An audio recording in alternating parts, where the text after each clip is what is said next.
తనపై BJP MLA Raghunandan Rao చేసిన ఆరోపణలను బీఆర్ఎస్ పార్టీ ఆంధ్రప్రదేశ్ రాష్ట్ర అధ్యక్షుడు తోటా చంద్రశేఖర్ కొట్టిపారేశారు. చిల్లర రాజకీయాల కోసమే నిరాధారమైన తప్పుడు ఆరోపణలు చేస్తున్నారని మండిపడ్డారు.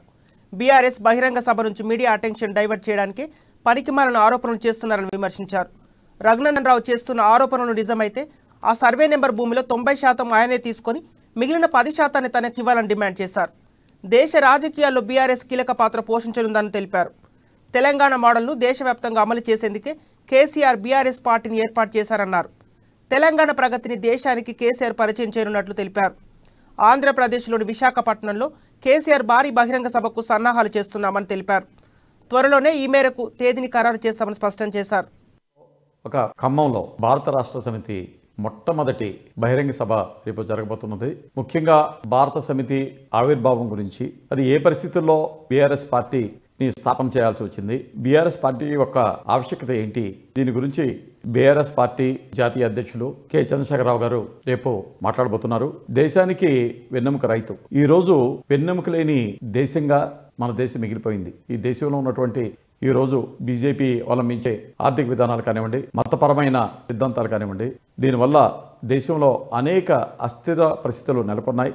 కాంగ్రెస్ పార్టీ ఈరోజు ఒక ప్రతిపక్ష పార్టీగా తన రోలు ప్లే చేయటంలో ఘోరంగా విఫలమైంది. అందుకే భారతదేశంలో ఒక ప్రత్యామ్నాయ పార్టీ అవసరం, ఆవశ్యకత ఎంతైనా ఉంది. ఇవన్నీ దృష్టిలో పెట్టుకుని తెలంగాణ రాష్ట్ర ముఖ్యమంత్రి శ్రీ చంద్రశేఖరరావు గారు భారత రాష్ట్ర సమితిని స్థాపించారు. ఒక పక్కన సంక్షేమం, రెండో పక్కన అభివృద్ధి, ఈ రెండింటిని బ్యాలెన్స్ చేసుకుంటూ ఈరోజు తెలంగాణ రాష్ట్రంలో తెలంగాణ డెవలప్మెంట్ మోడల్ని ఇంప్లిమెంట్ చేయడం జరుగుతుంది. ఈ రోజు ఆంధ్రప్రదేశ్ రాష్ట్రం ఎన్నో సమస్యలతో కొట్టుమిట్టాడుతుంది. రాజధాని లేనటువంటి రాష్ట్రం, అభివృద్ధికి నోచుకున్నటువంటి రాష్ట్రంగా తయారైంది. ఇండస్ట్రీస్ రావట్లేదు, పెట్టుబడులు రావట్లేదు, అన్ఎంప్లాయ్మెంట్ ప్రాబ్లం రోజు రోజుకి పెరిగిపోతూ ఉంది.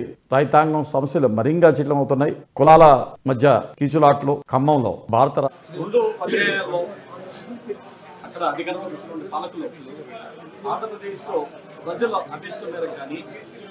ఆంధ్రప్రదేశ్ ప్రజలు వాళ్ళ ఎక్స్పెక్టేషన్ తగ్గ విధంగా వాళ్ళ పాలన చేయడంలో పూర్తిగా విఫలమయ్యారు.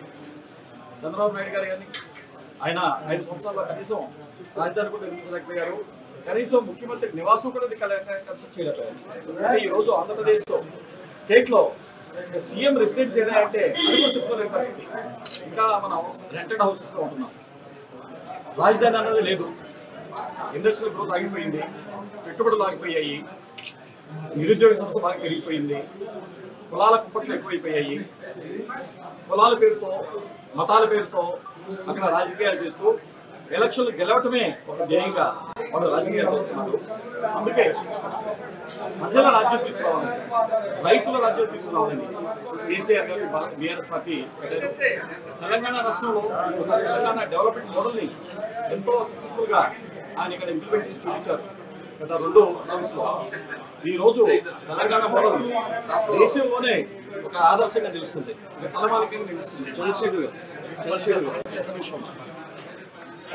బీఆర్ఎస్ 2017లో అక్కడ అధికారంలో వచ్చినటువంటి పాలకులు ఆంధ్రప్రదేశ్లో ప్రజల అభిష్టం మేరకు కానీ, ఆంధ్రప్రదేశ్ ప్రజలు వాళ్ళ ఎక్స్పెక్టేషన్ తగ్గ విధంగా వాళ్ళ పాలన చేయడంలో పూర్తిగా విఫలమయ్యారు.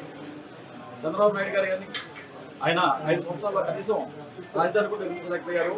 కనీసం ముఖ్యమంత్రి నివాసం కూడా కన్స్ట్రక్ట్ చేయలేకపోయారు. కానీ ఈరోజు ఆంధ్రప్రదేశ్ స్టేట్లో సీఎం రెసిడెన్స్ ఏదైనా అంటే అది కూడా చెప్పుకోలేని పరిస్థితి. ఇంకా మనం రెంటెడ్ హౌసెస్లో ఉంటున్నాం. రాజధాని అన్నది లేదు. ఇండస్ట్రియల్ గ్రోత్ ఆగిపోయింది, పెట్టుబడులు ఆగిపోయాయి, నిరుద్యోగ సమస్య బాగా పెరిగిపోయింది, కులాల కుప్పట్లు ఎక్కువైపోయాయి.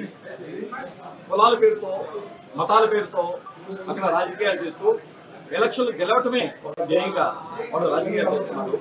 అందుకే ప్రజల రాజ్యం తీసుకురావాలని, రైతుల రాజ్యం తీసుకురావాలని కేసీఆర్ గారు బీఆర్ఎస్ పార్టీ పెట్టారు.